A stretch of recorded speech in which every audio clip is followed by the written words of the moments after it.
Сайн байцгаана уу. Өнөөдөр 2026 оны 1-р сарын 30-ны өдөр Монголдо сайхан амьдрал ээлжлээ эхэлж байна.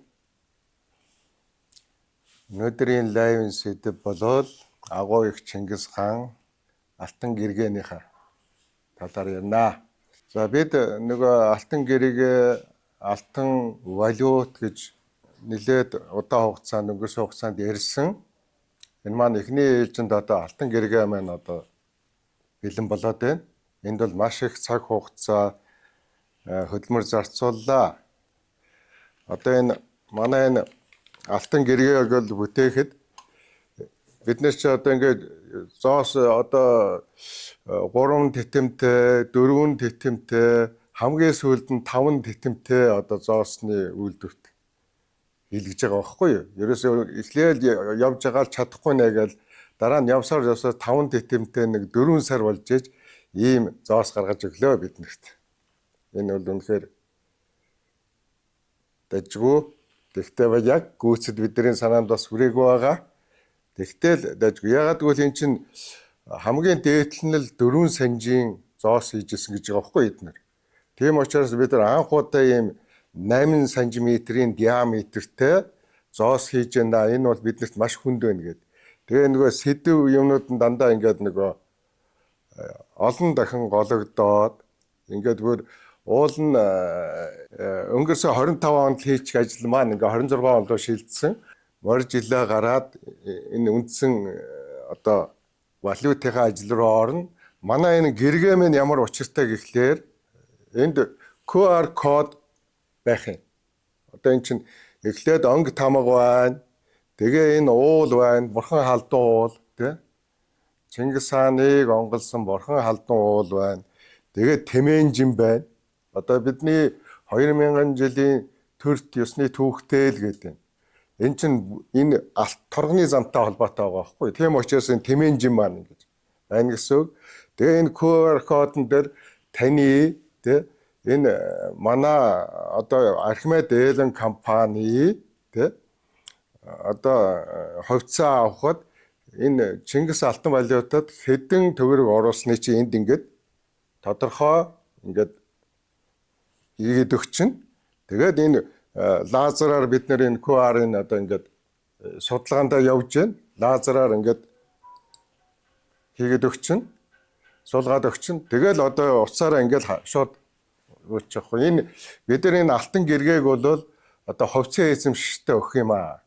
Бид нар ч өмнө нэг батламжгээд нэг цаас өгжсэн болвол цаас энэ хувьцаа эдэр маань төдийлөн бидний нөгөө нэг зоригтой тий нийцэж өгөхгүй бас сайн баталгаа болж өгөхгүй байгаа учраас бид нар ингээд ийм юм руу шилжиж штэ. Манай хувьцаа маань. Тэгэхээр бид нар алтаа бол одоо ингээд Арабын нэгдсэн Эмират улсын Дубай хот чинь бол одоо санхүүгийн төв болчиход байгаа шүү дээ дэлхийн. Тэгээ алт тэр санхүү тэнд чинь л төвлөрөөд байна. Тийм учраас тэнд бид нар бол ингээ алт хоримтлуулж байгаа. Тэгээ тэнд алтан валютаа Дубай банкнд хадгалуулна. Эхний ээлжинд. Яагаад гэвэл манай нөхцөлд бол ямар ч боломжгүй байгаа. Бид хичнээн одоо энд чинь нөгөө 4-9-тэй болгож чадахгүй юм чинь тий. Тэд одоо хичнээн хичээгээд нэмэргүй шүү дээ.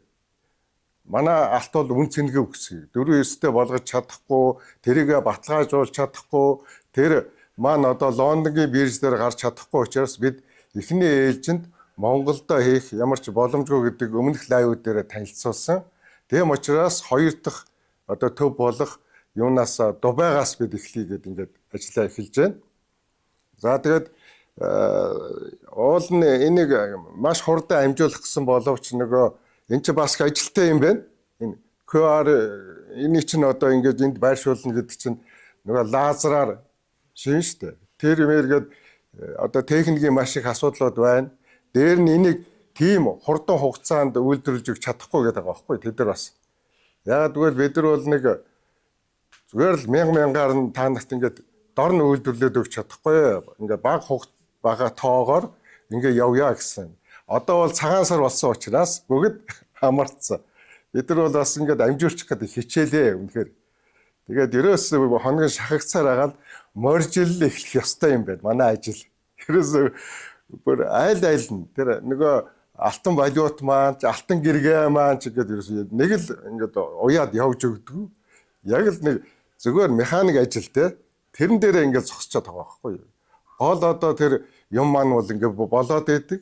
Наад зах л одоо бид нар нөгөө алт аав зарах зөвшөөрлөө ингээд авч чадаагүй л байгаа шүү дээ. Одоо хүртэл. Ягаад гэвэл хичээл суугаад байгаа. Манай нөгөө хариуцсан доктор маань те. Тэгээ хичээл заалгаал. Тэгэл тэр хичээл сууж ээж заавал тэр шалгалт өгж ээж тэр нөгөө эрхээ авахд шалгалт өгнө гэдэг байгаа байхгүй юу? Гэх манай бол нөгөө зах зээлийн нийгэм маань бол бас ерөөсөө яг нэг чөлөөт зах зээлтэй хурд энэ төр ерөөсөө гүйцэж өгөхгүй шүү дээ. Болж өгөхгүй. Тэгэхээр бид бол шүү дээ нөгөө ховлоо анхны дэлхий дээр цаасан мөнгийг дэлгэрүүлсэн шүү дээ. А тэрэн шиг бид цоо шин онол дэвшүүлж байгаа байхгүй юу? Цоо шин суур онолыг өөрчилчихгүй мөнгөний онол. Одоо цаасан мөнгө шиг одоо мөнгөн дээр хувьсгал хийх гэдэг шүү дээ. Олон улсын хэмжээнд. Зөвхөн энэ Монголда биш. Ерөөсөө олон улсын хэмжээнд мөнгөний зах зээлд бид хүн ингээ өрсөлдөх гэж байна. Тэгээ энэ зорилгоо бид ингээ тавьсан байна. Бидний зорилго бол Монгол улс олон улсын мөнгөний зах зээлд гарах явдал багхгүй юу? Бид ямар нэгэн инновацлог те бүтээлээр одоо дэлхийн зах зээлд гарах тэр чинь одоо манай улсын гол зорилго байгаа шүү дээ. Одоохондоо бид нар чинь зүгээр ухаал гаргаад байгаа шүү дээ. Хамгийн юу ч хийхгүй. За газар ухаал нүүрсэж байна уу, зэсэж байна уу тэгэл ачаал гаргаж байгаа. А гэтэл бид нар бүхэл бүтэн одоо мөнгөний зах зээл дээр доллар тэ евротой өрсөлдөх гэдэг нь шүү дээ. Тийм хэмжээнд ийм шинэ онол гаргаж байгаа байхгүй мөнгөний. Бид бүхэн ийм генератив мөнгөний онол гэж цоо шинэ онол гаргаж байгаа. За энэ мөнгөний онол гаргах болсон одоо нөхцөл юу гэхээр энэ их гоё бүрдсэн байхгүй юу бид. За энд яагаад гэвэл шүү дээ. Бид ч одоо социализмд чи ингээд 70 жил амьдралаа шүү дээ. Тэр бид нар гэхэд тэр социализмын 70 жилийн 30 жил нь амьдэрсэн байхгүй юу. Одоо бид хоёр ган зориг доктор бид хоёр болоод. Ган зориг доктор болохоор яасан гэхээр за Төв банкны, Монгол банкны хяналтын газрын дарга гэд бүх 17 банка хариуцсан, Монгол банка хариуцсан мөнгөний тэр гүйлгээ, учрыг тэ гадаад харилцаа бүгдийг одоо хянаж мэдчихсэн хүн тэ хянажсэн хүн шүү дээ. Бай. Ийм тавилантай дээр нөөрэ математик суртай хүн. Математикч тэгээд дараа нь болохоор тэр тийм ажил хийсэн дараа нь их сургууль багш хийсэн тэ багшилж байсан эдийн засгийн. Тийм учраас энэ хүн болвол энэ талаар маш ойр гэсэн. Олон улсын мөнгөний арилжаан дээр болвол одоо юу нь болдог, юу нь болохгүйг нь мэднэ гэсэн. За миний хувьд л яг бас л ялгаагүй социализмд 30 жил үлдсэн 30 хэдэн жил нь одоо бас ингээд тэг чөлөөт зах зээлд амьдрал үзчихлээ шүү дээ. Амьдрахтаа би өөрөө чөлөөт зах зээл дээр одоо жишээ нь хувийн тэргүүлэх банкны нэгийг байгуулаад төлөөлөл удирдах зөвлөлийн дарга хийсэн. Анод банкны төлөөлөл удирдах зөвлөлийн дарга гэдэг чинь банкны эзэн гэсэн үг шүү дээ. Тийм учраас энэ ажлаа хийж явах хугацаанд би дэлхийн одоо томчхол LG, Samsung, Hyundai, Daewoo, Suzuki гэдэг архины энэ том Suzuki арх гэдэг ингээд солонгосын том корпорацийн түүзийн гишүүд дарга нартай бас ингээд ойлголцсон төрцсөн гэсэн. Яг гэвэл тэд нар чинь надтай маш илэн далангүй харьцсан явцсан. Шалтгаан нь болохоор тэдний нөгөө анхдагч байгаа байхгүй би. Яг нэг хүүхэд хөлд орж байгаа шиг сони юм яриад огт мэдхгүй нийгмийн талаар тэгээд банкны эзэн болцсон тэнд яриад байгаа байхгүй. Тэгээд тэд нар ч өрөвдөд бүр анханаас нь зааж өгч байгаа байхгүй. Энэ нийгэм чи ийм байхгүй юу гэд. Тэгжээс тэр юунаас ч бид нар чи яасан гэхлээр тэндээс чинь юу мэдэж авсан гэхлээр энэ тэр зах зээл гэдгийг чинь нөгөө социализмаа бид нар мэдэн ш төлөвлөгөөт эдийн засгийг. Гэтэл бид нар тэндээс юу мэдж авч байгаа гэхлээр чөлөөт зах зээлийг чинь анхан шатнаас нь ойлгож эхэлж байгаа байхгүй юу.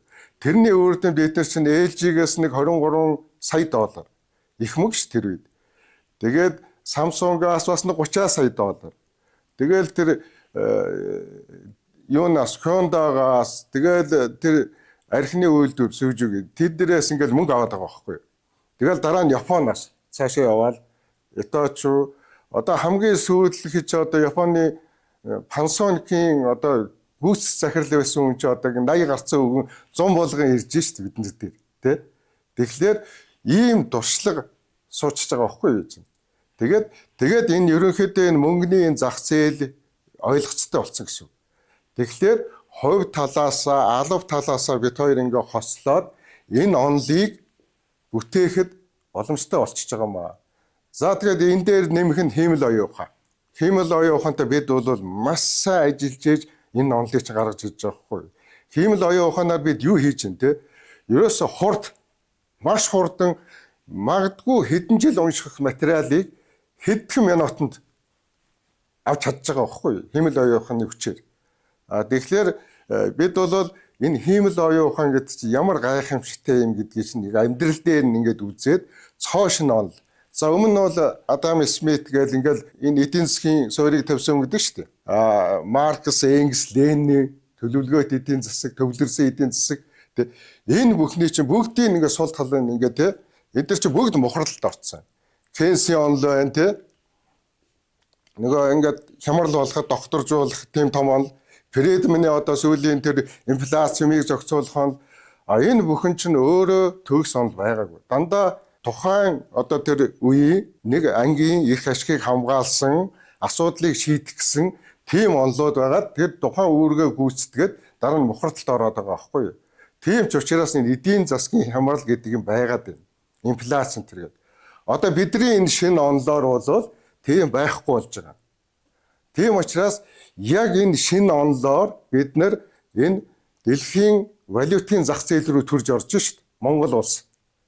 Тэгэхээр тэрэндээ бид нар мөнгөн тэмдэгтэй Чингис алтан валют гэх цэвэр алтаар тий ийм бүтээгдэхүүн оруулж шít. Энэ маань бол бид нар зорилго байна. Бидний зорилго бол маш өндөр тий их алсын хараатай одоо эхэллээ ингээд морин жилдээ ингээд эхлээд шууд морин жилдээ бүх юма ингээд жигдрүүлээд авах гэж байгаа байхгүй бид өхөө.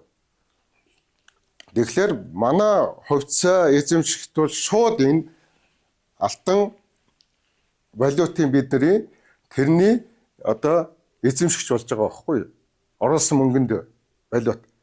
Тэгээд тэр чинь өөрөө алтны ханш байна тий. Тухайн үеийн тэр та нар хэдэн төгрөгөөр өгсөн мэ тэрүүгээр чинь нэг хувьцаагаараа тухайн үеийн алтны ханшаар ийшээ орчин гэсэн үг. Алт болчин гэсэн үг. Тэгээд дараа нь Чингис алтан валютынхаа ханшаар бас өснө тий. Ийм л одоо ингээд барьцтай баталгаатай юм хийж яваа байхгүй бид нэр. За тэгэхээр гэргэний маань хувьд одоо ингээд бэлэн болсон гэдгээ та бүхэнд ингээд ойлголоо шүү дээ тий. Одоо эн чинь бас эргээд бид нар энэ QR кодыг ийшээ ингэж суулгахын тулд нэлээд бас ажил болох юм байна. Бид одоо маш их судалгаа хийж байгаа энэ дээрээ. Тэгээд та бүхэнд бид бол ингээд нөгөө хаягаас чи илгээнэ ийм. Тэгэл одоо нөгөө цаана бид нар чи нөгөө Дубайд нэг чухал юм хийгээд байгаа шүү дээ. Тэндээ бол ямар ч гэсэн бид нар бол нэг тодорхой хэмжээний алтаа ингээд тийшээ чиглүүлж гэн, нөөцөлж гэн. Тэгэл тэнд бол ингээд бид нар алтан валют болгоод тэр энэ банкны төв болчиход байна шүү дээ. Энэ алтны төв нэгсэн одоо тэнд нэг тодорхой томоохон банкнд ингээд тавьчихна гэсэн үг. Тэрийг. Тэгээд дэлхийн зах зээл дээр бидний одоо ийм валютын нөөц тэд боллоо гэж яваад байна шүү цаашаа. Тэгээд дэлхийн зах зээл дээр гарна. Бидний ажил ийм байна. Дээр нь сая би нөгөө хиймэл оюухаа ярьлаа шүү дээ. Энэ дээр нэг далимд нь хэлчихэд бидний ажилд хиймэл оюухан маш их ингээд тус болж байгаа. Бас сул тал байна хиймэл оюуханд. Бид ч одоо багын бид дөрөв чинь найзууд байхгүй юу? Анод банкны тэр удирдлага гэдэг. Тэгээ энд нэр дотроос маань хамгийн нэр цэвэр ингээд явж байсан жаргал сайхан маань одоо сүүлийн үед энэ хиймэл оюуханаар нөгөө хиймлэр яриулаад тий орс морсоор яриулаад тэгээ одоо ингээд нөгөө баахан улсуудад ингээд хар PR хийгээд мөнгөний ингээд одоо ерөөсөө балж байна сүлээ. Тэгэхээр тэр бол жаргал сайхны тэр ярьж байгаа тэр хиймэл оюун ухаанаар хийсэн юм чинь тэгвэл анханасаа худлаа заллин бараг Оросууд руу чиглэлсэн тийм байгаа байхгүй Оросоор яриулаад. Тэгээ энэ жаргал сайхан ч одоо нөгөө Орос, Англи, Франц хэлтэй хүн чинь тэгэл ямар ач гэсэн яриулаад баллаа хийж байгаа байхгүй. Ярьдаг л хүн юм чи. Тэгээ одоо өөр ингээд дийлдэггүй цагдаа төгсөн жаргал сайхан маань тэр нөгөө хүмүүсийн тэгсэн чи ерөөсөө тэгээч нэмэр байхгүй. Ерөөсөө нэг ингээд хиймэл оюун ухаанаар хийсэн юм чи ингээд төгчлөөр дийлддэггүй юм байна. Тэгэхээр энэ хиймэл оюун ухаан гэдэг бол их ингээд сайн муу талтай, сайн талын ашиглавал бид нарт тийм онол гаргаж өгч जैन те. Тэгээ эн чинь зөвхөн бидний эхний хэсэг. Мөнгөний онол шүү дээ. Цоо шинэ мөнгөний онол. Энэ бол бидний дөнгөж эхний хэсэг. Генератив мөнгөний онол гэдэг маань. А дараа нь бид нар одоо бүр байгалийн генератив онолыг бэлэн байгаа биднэрт. А дээр нь энэ дээр нэмэт хэлчихээ дээ нэг юм. Энийг бол бид нар ингээд нийтдээ нэг 40 хэдэн хуудас ийм онол байгаа. Энийг бид нар эхлээд Монголынхаа нэг сэтгүүл дээр гаргах хэрэгтэй. Бид нар яаж хийж байгаад энэ ерөөсөө 2 сард гаргахчмаар байгаа энийг. Энэ их чухал байхгүй. Тэгээд дараа нь бол бид нар бас англи дээр бэлтгэсэн байгаа. Одоо тэгээд нэг Кембрижийн одоо юу шүү дээ эдийн засгийн сэтгүүл дээр 51-гээ тооцоолцсон. Тийшээ бол өхөд шууд гаргачихна. Ягаад гэвэл энэ онол ямар ч үнгүүгээр бидний энэ онолыг шууд дэлхийн нийтэд ингээд хэвлэл гаргачихна. Кембрижийн сэтгүүл. Технээс өмнө бид нэр баталгаажуулахын тулд Монголдо сэтгүүл гаргах хэрэгтэй байхгүй юу? Одоо тэгээ Монголдо нэг сэтгүүл олоод гаргачих гал хөөцөлтөд. Хамгийн хэцүү нь ийм энгийн юм Монголд хэцүү байдаг байхгүй юу? Бидний одоо энэ нэг 40 хуудас юм чи одоо яад эсвэл бүр довчлоод цөөхөн болгод юм уу? Тэгээд нэг сэтгүүл гаргачмаар байгаа байхгүй эдийн засгийн. Тэгэхээр энэний чинь онлын үндэслэг чинь Монголын ийм сэтгүүл анх гарсан гэж үлдэх байхгүй юу? Хүн төрөлхтний түүхэнд тий? Бид нар чинь ингээд хүн төрөлхтний түүхэнд мянганаар дурсагдах юм хийгээд байна шүү дээ. Нөгөө Чингис хаан модон шөнөшг нөгөө эзэнт гүрэн гээд би нэг өмнө яасан тий? Тэр их учиртай. Бид ахаал тэрийг давтах гээд байна тий? Эзэнт гүрнэл эхлүүлэх гээл тэгээ бидний байгалийн генератив одоо онол бол юу гэсэн үг вэ? Ерөөсөө энэ уул уурхай олзруулалтыг 70% багасгах гэсэн үг. Тэ? Тэр онол тэ? Тэр бол бүр дараагийнх. Одоо бид нар бол энэ бэлэн мөнгөний зах зээл рүү орох гэдэг шүү дээ. Энэ валютын зах зээл. Одоо дэртэй тэргүүн дэлхийд дээр чинь валют гэдэг маань ер нь ингээд найдваргүй болчихлоо шүү дээ. Алтал гэж үзэж байна одоо ерөөсөө. Хаач тэ? Доллар, еврог бол ер нь ингээд алдаж байна нөлөөгөө. Тэгээ энэ орон зай, шинэ орон зай бий болж байна. Энд цаг нь болж бид энэ морин жилд энэ мөнгөний зах зээл дээр маш хүчтэй гарч ирэх хэрэгтэй байна. Монгол улс дараа нь энэ бүр дэлхийн шинжлэх ухааны ингээд суурьаар нөөцлөх гэдэг шүү дээ. Одоо бүр суурьаар нь мөнгөний зах зээл, дэлхийн шинжлэх ухааныг суурьаар нь өөрчлөөд бүр цоошин шинжлэх ухааныг бий болгох гэдэг шүү дээ. Тэгээ уул уурхайг бол ингээд бүр ингээд 70% хүртэл бид нар тооцоолоод ер нь нэг 70% ингээд зогсоох юм байна. Энэ байглаас ингээд шууд олзуулдаг тий. Одоо энэ алтыг одоо үнэт металл тий газрын ховрыг одоо хүн төрлөخت нэх уул ухаад байх хэрэггүй юм байна гэдэг ингэчихэж байгаа байхгүй юу. Тэгэхээр энэ давуу байдлаа ашиглаад бид Монголдо сайхан амьдрна. Ерөөсөө л бидний эцсийн зорилго тэр байгаа шүү дээ. За ингээд энэ өнөөдрийн лайвынхаа гол сэдвийг өндөрлөе. Одоо бол бид бол яг нэг утаага нэг ярий да. За утаа маань 26-нд юм байсан. За 27-нд за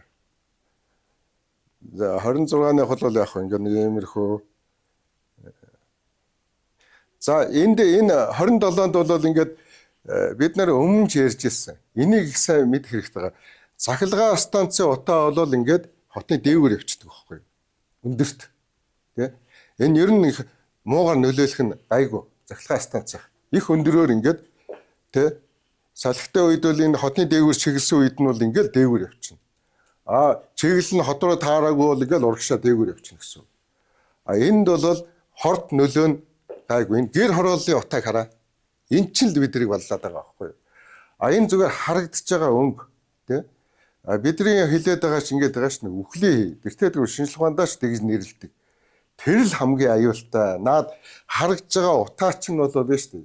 Зөвхөн харагдах өнгө, тий? Өмнө хэлсэн шүү дээ. Аргалын утаа, модны утаа, тамхины утаа, тий? Гэхдээ арц хүчний утаа энэ тэр бол тийм амин насанд аюултай биш. Бүр харагддгүй тэр угаар үхлийн. Одоо нөгөө дэлхийн 2 дугаар дайны үеч нэг германчууд ч нөгөө еврейчүүдээ ч ингээ машин хийж байгаа л орчдөг шүү дээ. Тэ? Үхлийн утаагаар тэгэл алцдаг шүү дээ. Тэр утаа нүүрс төлж байгаа бол байгаа шүү. Тэгэхээр ягаад би энийг ингээд яриад байна гэхэлэр ерөөсөө нэг ингээд нүүрсэл яриад байгаа юм. Тэрийг л болчихмоор байгаа. За 27 28. 28-нд нэг иймэрхүү байна тий. Энэ мэдээж нүүрс түлээл байгаа тий. Ерөөсөө нүүрсээ багасахгүй гам чин за яг харахт хөнгө нь багасж байгаа. Тэрийг бол би ойлгож байна. А зүгээр харахт хөнгөөр би сайн юм хийж гэн гэж ивэл болохгүй. Тэр чинь үхлийн хийн улам ихсээд байгаа байхгүй юу? Тэр нь аюултай. Тэр ерөөсөө тэр төлж байгаа айлыг л зогсоо гэдэг байгаа шүү дээ. Хэдэн айл байдیں۔ Тэ? Жилд нэг ядч нэг 100 мянган өрхийг ч юм уу ингээд зогсоох хэрэгтэй байгаа байхгүй юу? За 28 гэхэл бол айхтар утаа байна тий. Энэ чинь бол бүгд л төлж байгаа. Энэ бол за ингээд харагдах нь болохоос за 29-нд болохоор нөгөө салхитай тэгээд гайгүй өдрийн үед бол ингэж л харагдаж байна тий. Утаа бол ингээд гайгүй болохоор чи гоё харагдаж байгаа биз. Тэгээд тэр цаана цав цагаан уул тий. Ингээд цас нь ингээд сагараал. За 29. За өнөөдөр бол явах тань иймэрхүүлээ. Тий. Тэгээд эн чинь би бас нэг гайгүй нэг эн чинь өглөө бүр амар байгаа. Тэгвэл гол нэг өдөр тийшээ энэ төр бол нэг гайгүй болохоор наваад байгаа шүү дээ. Бас. Тэгтээ энэ харагт хөнгөнд бас хууртаж болохгүй. Эн чинь бол яг хамгийн аюултай хуурамч болоод байгаа байхгүй юу? Ерөөсөө л тэр нүүрс төлдгийг л зогсоох хэрэгтэй байгаа байхгүй юу? Гол юм. За тэгээд нөгөө хот маань ингээд бас хүний үг авахгүй маань ингээд яг мэрэгжлийн хүн одоо энэ хийн түвш хариуцсан мэрэгжлийн доктор хүн улам зөвлөөл байгаа. Ерөөсөө энэ хими бол хийн түвш манай цохимжгүй боломжгүй тэг зардал өндөрөө зүгээр ус төрөгч энэ төргээ сая цоонш нь ирэн эхлээд шүү дээ л гээд хилээлээдэг нөгөө л нүүрсээ яриад нөгөө болохгүй гэсэн үнтэй энийг ингээ баахан айлуудад тавиал тий энэ ч асар их мөнгө үрээд нь шүү дээ. За бодтой ингээл 2 их 80 төгрөгийг 5 толгой төвшөд ингээ зарцуулсан гэж байгаа тий сая энэ өвлийг давахын тулд. Энэ чинь бүр ингээ бүгдийн цахилгаанд шилжүүлчих мөнгө шүү дээ. Нийт 5 их 80-ыг зарцуулсан байна гэдэг байгаа. Бодтой 5 их 80 төгрөгийг энэ агарын бохирдол утаа гэдэг байгаа. Бод нөхцөл байдал ямар байгаа талаар сурвалжлал өргөе. Тог салглаа газ ирээ ажиллахгүй шүү дээ. Уг нь бол газын тухаар ажилласан дан газараад ажиллах юм бодсон би үл ихний удаа. Хөө дуу чимбэр дөгөө нэг гэр дотор нэг машин л явж байгаа шүү дээ. Дүн байнга л хэрэглээ маш өндөр байна. Энэ 2 баллон газ ирж байгаа. Тэгээ нэг баллон чинь 3 хонж байна яг. За бүр хэмнэлээ гэдэг 4 хоног хондоо бараг хонохгүй дээ. За нэг баллонд чинь 40 мянган төгрөг гэж байгаа шүү дээ. 40 мянган төгрөгөөр 3 хагасрал хонж шүү дээ. Нэг болоо илүү тэнэглэн гэж бодлоо 340 мянган төгрөгөөр тэнэлэх гээд байгаа байхгүй. Дээрээс нь би тогоо өгöd. Кондишнер тог нь одоо яг хэр үйлчлэгтэй би сайн мэдэхгүй байна одоо бол. Гэтэ тог юм чи өдөржинд чи байнгын болголтой байгаа шүү дээ. Хураашилтал маш их захтана. Нүд хорлно. Хөө дуу чимбэр дөгөө нэг гэр дотор нэг машин л явж байгаа шүү дээ. Дүн байнга л. Үнэхээр тэртээ. Талгаастай байдал байнга. Яг л талж болохгүй. Салгах юм бол гэр ер нь тэгэл тог салглаа газ ирээ ажиллахгүй шүү дээ. Тэгээ газын зоохот хэрэглээ өндөртэй юм байна. Ард иргэдээ аюу нэлийн хүндрэлтэй юм байна гэж би. Энэ зоохыг буцаамаар байна би. Тэгээ энэ ингээд одоо хүмүүс ч одоо ядарч штий тий. Ингээл нэг 100 нөгөө нүүрсээ ингээл татагнаал бөө хэлэм. Тэгээ сүүлдээ бүр ингээ нэг газ гал хүчээр ерөөсө саналыг авахгүй. Дуршихгүй. А бид нар ч юм болохоор ингээд ямар нэгэн бүтээгдэхүүнийг ингээ бүтэн жил үзэж байгаа байхгүй. Өмнөх лайв дээр харуулсан шүү дээ бид нар ингээд за ийм загварын байшин барьлаа. Энийг нар сэргээхтгэхээр бид нар халаалт цахилгааныг шийдлээ. Энэ жил ингээ үзэж байна. Гадаа 30-40 градус байна. Дотор 33 градус байна гэд үзүүлж байгаа байхгүй юу? Яг хүүтэнд. За ингээд эргэжил яг энэ жишгээр хийж болох юм байна гэд. Тэгэл энэ хүмүүсийн чинь бүр ингээд зовоож байгаа байхгүй юу? Бүр зовлон дээр нь нэмээд тогн дасарна. Тэгэн гут нөгөө газанд ажиллахгүй бас хамааралтай. Ийм нэг мөнгө өрсөн тэр хоёр их найд те. Яа энэ бол ингээд зүгээр л мөнгийг бол ингээд цацаад байна шүү дээ. Тэ. Эний чи би ч нөгөө банкны хүн байсан учраас мэдээд байгаа байхгүй. Өстой нэг өрн танаа хийгээл ерөөсөө л нэг мондаг л ажил хийж байгаа усаад л сүрүүлж ирнэ улсыг бол нэрэ. Хэн жалгаагүй. Гэтэл байна шүү дээ. Одоо бид нар эргэжил ийм ерөнхийдөө энэ өвөлдөө туршаад ойлгочлоо шүү дээ. Эргэжил бол ийм хавтан дөрвөн ширхэг байхад нэг айл өрхийг эрчим хүчнээс хамаарлаггүй тэ дулааны шийдчих юм байна гэж тооцоо хийсэн. Яг тэгвэл энэ чинь дагаад өмнө нараар шийднэ гэж байхгүй гэж би бас ярьж ирсэн. Тэгтээ бид нэр шийдэж болох шийдлийг бүтээсэн байхгүй юу? Тийм учраас одоо эргэжил өдөр ийм дөрвөн ширхэг хавтангаар нарны нэг айлыг өвөлд нь одоо эрчим хүч өгөөд дулааныг шийдэж чадна гэж шүү дээ. Тэгэхээр энэ хавтан ялгаатай. За энэ Японых аахгүй юу? Японы хавтан нэг хавтан 1 кВт. 1000 Вт гэсэн үг тий. Хятадын болохоор 500 Вт. Тий. 1500 2 дахин хүчтэй байгаа Японых эдлэгээ бүр тийм урт бас. Тэгэхээр бид нар Японыхыг авал их зүгээр байгаа байхгүй юу? Японы хавтан 4. Хэрвээ Хятадын хавтан тавих юм бол 8-ыг тавих гэдэг шүү дээ. Тэгэхээр Японоос аваад тэгээд жоох үнэтэй. Тэгтээ хамаагүй энэ нэг юм хэмнэ. Одоо энэ түшлэгнээс авахлаа те газараас авахлаа ийм хэмнэлтэй байхгүй.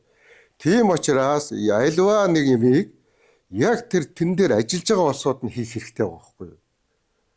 Одоо би жишээ хэлээ л да. Манай ах эгч хоёр бол одоо ингээд байдаг л да. Хоёулаа цахилгааны. Маа тэр ах чи бол ерөөсөө хөргөө ах маань одоо ноосхох үйлдвэрийн инженер байсан. Ахлах инженер тий насаараа хийгээд тэтгэврт гарсан. Тэгээд тэр хоёр цахилгааны хүнд бол халаалт энэ батарейн дээр бие л хийж байгаа.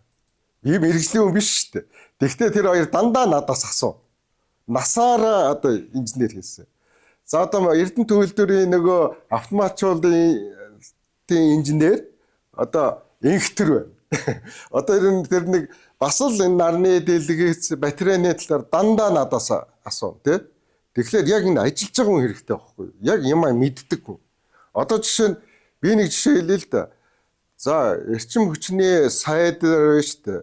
Одоо яг эрчим хүчинд ажиллаж байгаад саяхан тэтгэвртэй гарсан 1 жилч болоогүй.